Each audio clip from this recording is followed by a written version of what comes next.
G'day everyone, I'm David Reidy. Welcome to Piano Finally, a podcast by an old bloke who's getting around to learning the piano. Finally.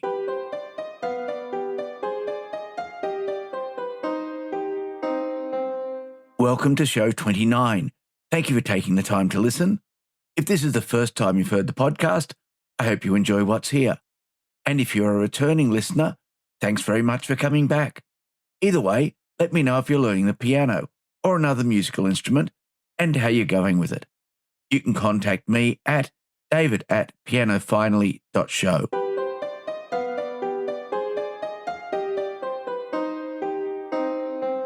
This week's recommendation is actually a heads up for one of the major piano competitions of 2025.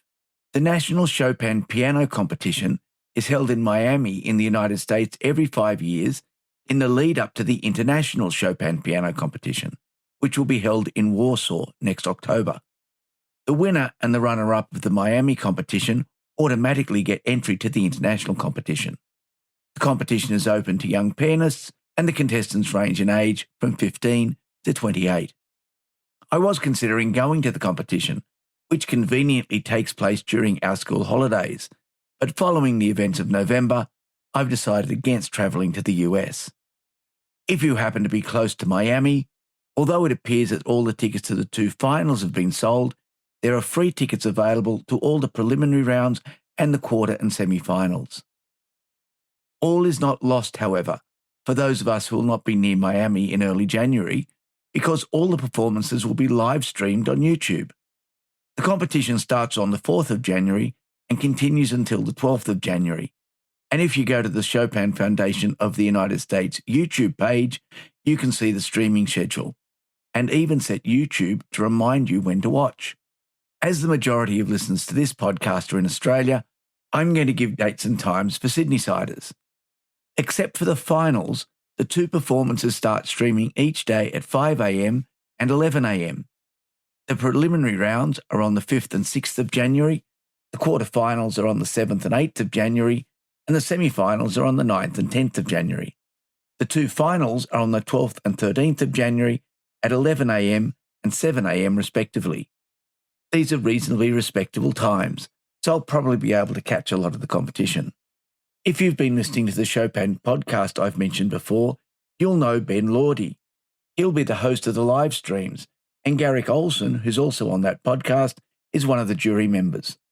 It should be a great week of some pretty good, if somewhat repetitious, piano playing.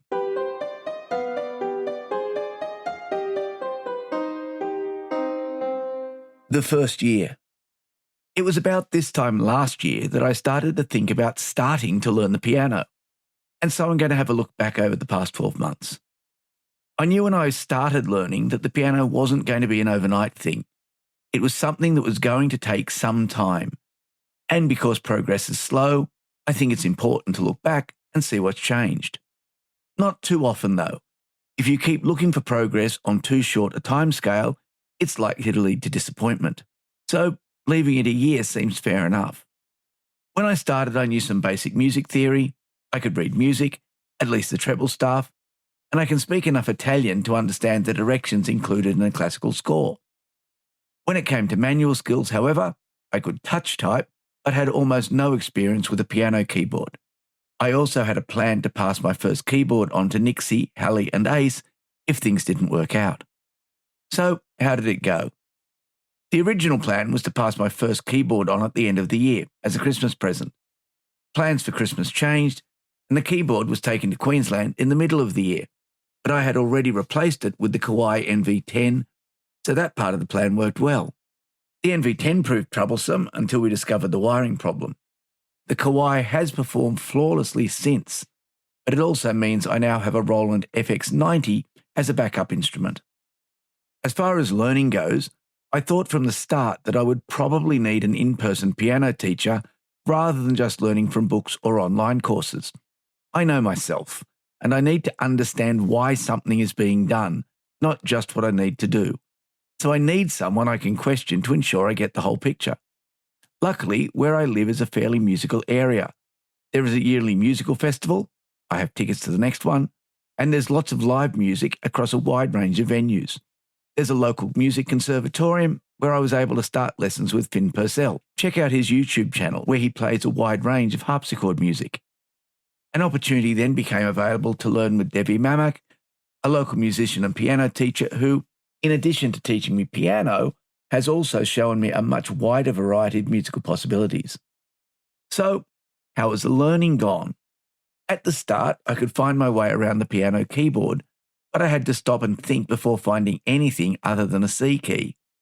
In the last few weeks, I've gotten much better at going straight to the correct place on the keyboard. I'm not at 100% yet, but I'm getting close. The bass staff has gone from being an uncharted wilderness to somewhere I'm comfortable in, and I'm getting quicker at naming notes, but there's still a way to go. I've gone from being able to play a C scale over one octave with one hand at a time to being able to do all the major scales, both hands together, but with different tempi. For me, that's the most obvious improvement. I can still remember the first time I tried the C major scale over 2 octaves with both hands and how I struggled to get the fingering right 2 times in a row. Now I'm counting it as an achievement that I find practicing the early scales boring. Not that I'm perfect at them yet, not by a long way, but the challenge of just getting the right fingers on the right keys, at least, has now gone. The other thing that has progressed is the music I'm playing. From the very simple pieces in the Dennis Gay book I started with, to the preparatory pieces I'm working on from the Ansgar book at the moment, and a few other pieces along the way, and of course the Adele piece. It's easy to see that there has been progress, and I think this is the key to keeping motivated. I've been recording my playing for this podcast, but I would suggest to everyone that they should record themselves at regular intervals, just so that you can hear how you've improved. The voice recorder on your mobile phone will do the job adequately, and you don't have to share your recordings with anyone. But being able to go back 6 months or a year and see how far you've come is the best form of encouragement I've found so far. Learning to play is a long journey, but seeing how far you've come is the best fuel for continuing.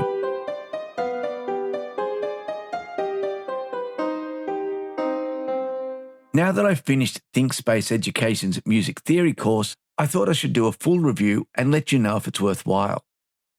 The course is presented by Guy Mitchellmore, who I've mentioned on the podcast before. I bought the Learn Music Theory course as part of ThinkSpace's Black Friday month sale. It came in the Music Fundamentals bundle, and that included their harmony course, a course on how to write music, and another about scoring a film. I'll review those courses when I finish them too. All the courses from ThinkSpace are done online using a custom course delivery system that does a fair bit more than just act as a video player. It also has support for quizzes and other exercises. The theory course is in 2 parts. The first covers the fundamentals of theory, the second puts that theory into action. The first part is fairly standard for a starting out music course. It looks at the staves, note durations, scales, keys, harmony, and rhythm. The second half of the course starts by showing how the theory in the first section can be used in music. The first lesson includes the axis of Ohlsson's 4-chord video to help make the point. It then moves on to talk about improvisation and how theory helps to inform what you are trying. The more advanced harmony section is one of the key parts of the course. It brings together the theory from the earlier part to look at many different ways of harmonizing music. It's full of examples and exercises, and is an excellent introduction to the musical patterns I had heard, but did not understand how they worked. After harmony, the course moves on to modes, and then how an orchestra is put together, and how to read an orchestral score, before finishing up by tying up some loose ends. The course is good, and although I came to it with a reasonable understanding of music theory, I still learned a lot, especially in the second half. I'd recommend the course, especially if you've watched some of Guy Mitchellmore's YouTube videos and like his teaching style. I've just started the harmony course that was part of the bundle, and I'll review that when I get finished. In the next episode, I'll start a series of reviews looking at the equipment and the software I'm using to learn the piano, and the new equipment I have bought to learn more about music composition and sound design. I'll also include the equipment I'm using to make the podcast, as some of it serves double duty for learning.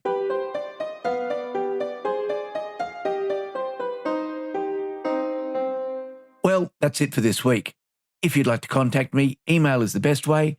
You'll find me at david@pianofinally.show and the website at www.pianofinally.show. In both cases, piano finally is all one word. The show is also on Facebook and Instagram and available as audio only on YouTube. You can subscribe via any popular iOS or Android podcast application or from directories such as Apple Podcasts, Spotify, or on YouTube. I also post an excerpt and link for each episode as an Instagram reel. If you're learning an instrument, let me know where you are in your journey, what's going well, and what are the challenges. And so, until the next episode, I hope your piano stays in tune and you enjoy your time at the keys. Oh, and Happy New Year.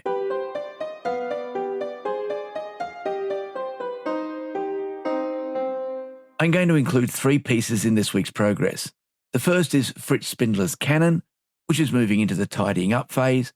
I'm using it as the piece I play when I want to hear what an instrument sounds like with one of the instrument plugins. The second piece is the Bagatelle in F by Daniel Gottlob Turk. It's a list B piece in the Ansgar book. It's almost working. It's time to start concentrating more on the dynamics and the articulation.